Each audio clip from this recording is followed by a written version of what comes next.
आणि यानंतर आपण थेट जाऊयात धाराशिवमध्ये। धाराशिव जिल्ह्यामध्ये महामार्गावर चालत्या वाहनातून चोऱ्या करणाऱ्या टोळ्या सक्रिय झालेल्या आहेत। धाराशिव तालुक्यातील येडशी जवळ चालत्या ट्रकमधून 50 तेलाचे बॉक्स चोरीला गेलेत।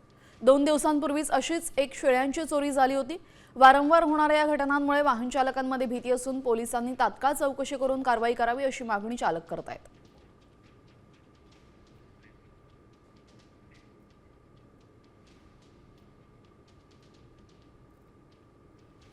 आतापर्यंत नाही म्हणलं तर 20 ते 25 गाड्यांचा चोरी झालेले आहेत आणि प्रत्येक गाडीतले 20-25 बॉक्स म्हणजे नाही म्हणलं तर 40 ते 50 हजारातला एका गाडीतला माल। ह्याची भरपाई कोण द्यायची हे सरकारनं आम्हाला सांगावं। जर तर वेळेचं नुकसान ही आम्हाला काय परवडणार नाही। एक तर डिझेलचे भाव वाढलेत, आमच्या गाड्यांचं कसं आहे हप्ते आहेत, सगळ्या गोष्टी आहेत, आम्ही भरायचं तर कुठून आणि जगायचं तर कसं। 150 पॉईंटला माझ्या गाडीतला कमीत कमी 40 ते 50 हजाराचा माल गेला। कोणी लुटला?